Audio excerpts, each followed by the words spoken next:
Fuck! Even in the future, nothing works. Today I'm going to be reviewing Spaceballs. This is a request from Aquinet Undertois, a good friend of the channel. Of course, this month I am doing March on Demand. I'm taking your requests and doing reviews. This would be a good one to start with, because I just actually was recently watching this. But then again, I'm always just recently watching Spaceballs. It's one of my favorite movies.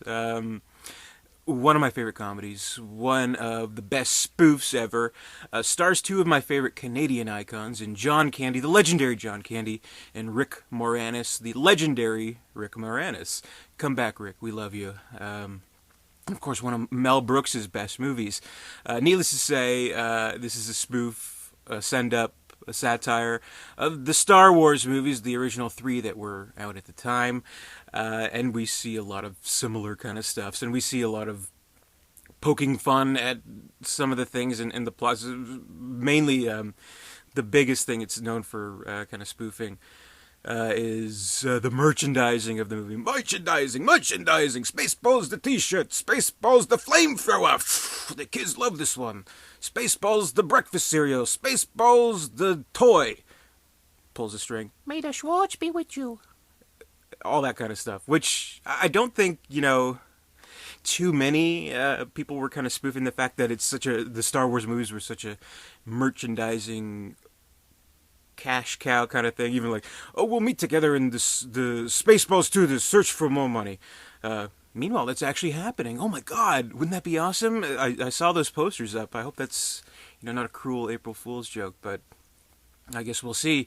So there is that. And the thing is, while it does spoof Star Wars, it doesn't, follow it beat per beat, line per line. Like, if you look at something like, the Family Guy television show was quite known for its spoofs of the Star Wars series, but it really just essentially recreated the Star Wars movies and then inserted their own jokes here and there. With Spaceballs, it is sort of its own story that sort of works on its own terms, its own merits. Like, what the story is, of course, we have the planet of Spaceballs, who are the evil enemies, who are in, conflict with the peace-loving planet of Druidia, where all the nice Druish people are. The Spaceballs, they're not necessarily like this big evil empire. Really, they're just a bunch of assholes, which, the main villain of the film, Lord Helmet, Dark Helmet, played by Rick Moranis, he discovers that he is in fact surrounded by assholes. Is everybody, who here is an asshole? Yo, I knew it, I'm surrounded by assholes. So there's that. So really what the evil plan is, the Spaceballs, they're planning to steal all the clean air from planet Druidia, because they're, a foolish planet who have squandered their air supply, and they're a dying planet, and they need to get some more air, more oxygen, things like that. And we even see we see the President Scroob, played by Mel Brooks. He has his own, he just like any politician would, oh, there's no problem, we have plenty of air. Meanwhile, he's, planning that, and he has, a secret stash of little cans of air, like Mountain Fresh Air, and he opens it up, which, probably, maybe at the time, this is a 1987 movie, maybe it was kind of making fun of the fact that, people were, making bottled water, designer bottled water, fresh, beautiful glacier water, which was such a stupid thing. It's such a stupid thing, to pay for water in a bottle when you can get it from the tap. But meanwhile, I think maybe it might be a prophetic movie where it's give it 10, 20 years, we might be paying for air, we'll have little compressed oxygen tanks in the shelves at grocery marts, or Dasani is happy to represent its fresh mountain air, clean, crisp, wonderful. We might be seeing that, you never know. So there's that. So that's kind of the plot, and it involves, of course, kidnapping a princess, Princess Vespa, played by Daphne Zuniga, and it's up to Lone Star, played by Bill Pullman, to rescue her. And of course, he has along with him he's sort of the version of, obviously, Daphne Zuniga is a version of Princess Leia. She has her BFF in a version of C-3PO, which is the Joan Rivers character. She has her virgin alarm and things like that. She's really good. My favorite thing from Joan Rivers. And then, of course, we have Lone Star and his buddy, which is Mutt. Sorry, Barf. Sorry. How could I get that wrong? Barf, played by John Candy, who is a Mog, a Mutt. And he's half man, half dog. I'm my own best friend. So they're great team ups and things like that. And it's all about, figuring out how to get the princess back, how to get away from the evil Spaceball assholes, and finding out things about the Schwartz from the wise old yogurt, and all that, and saving the planet Geridian. It's really fun. Such a funny movie, highly quotable. Lots of great moments in the movie. Like we get a lot of people who show up. Like Carl Winslow. Wait.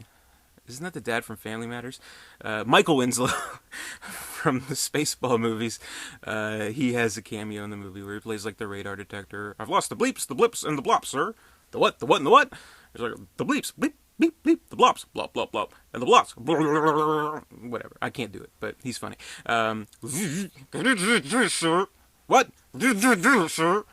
Anyway. And one really great part of the movie near the very end, like the funniest part of the movie for me, being such a big fan of that movie, there's a spoof of Alien where John Hurt, he's reprising his role. Like they're at the diner and they're like, oh, I'll have the soup, oh, I'll have the special, and they look over and see it's like basically the cast of Alien, except and the only person who's really there is John Hurt, and someone who looks like Ripley, someone who looks like Parker. The Yaphet Kotto character is like a black stand-up comedian. He's like one of those like live at the Apollo 80s kind of guys. Like, oh, and we're on Pluto, and he's feeling around the trees. He's like, where are we? How can you tell we're on Pluto? From the bark, you dummy, the bark. And then we see John Hurt convulsing, and then the alien pops out and it's saying, "Hello, my baby, hello, my honey," and it's very funny. And then Barf's like, "What did he order?" The special. That's what I ordered. I'll change the soup. Good choice. So, I don't know. Funny shit like that. Rick Moranis steals the show in this movie, which is hard to make that claim, but it is 100% true because I mean, this is just his best role, in my opinion.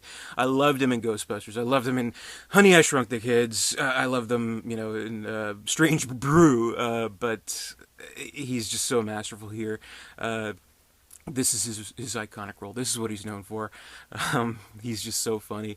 And the thing is, it could have very easily been like a one-note kind of joke. Like, okay, the first scene we see him in this movie, we see the Darth Vader-looking suit, and he has like the little tie too, which is funny.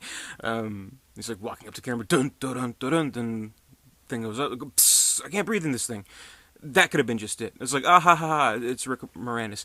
But he's able to kind of get us past that joke. And this character that's such a bumbling buffoon and still wants that respect. Basically what Dark Helmet will probably remind you of. It will remind you of like every idiot boss that you ever had who like wants to demand respect but is really just a dope. And I think he's brilliant in the movie, and he does such a great job, and I love it. And I love Mel Brooks's dual roles in the movie. I love John Candy as Barf, and I love Joan Rivers. I love Daphne Zuniga. I love Bill Pullman. I love everything. I love even the song. This is the cheesy '80s song at the end of the movie. We're the Spaceballs. Watch out, watch out. Of course, the Spaceballs ship blows up, and they land on the planet, and we see the Planet of the Apes planet. It's like, oh, Spaceballs. Oh, shit, there goes the planet. It's funny. So it's a very funny movie, highly quotable. Pizza's going to be setting out for you. Funny, she doesn't look Jewish. I hate yogurt, even with strawberries. What's the matter, Colonel Sanders? Chicken? I love it. One of my favorites, one of the best comedies ever. Star Wars spoof, worthy of being a Star Wars spoof, if that makes any sense. And the reason why I watched it so recently, I was watching all the Star Wars movies. I went through them all twice, and then I'm like, I still want more Star Wars, Force Awakens that just recently came out. It's like, I'm in the mood for Star Wars. What else can I watch that's kind of Star Warsy? I know, Spaceballs. So it's worthy to lump in with all things Star Wars, I think. And of course, lump in with all of Mel Brooks's brilliant and great work.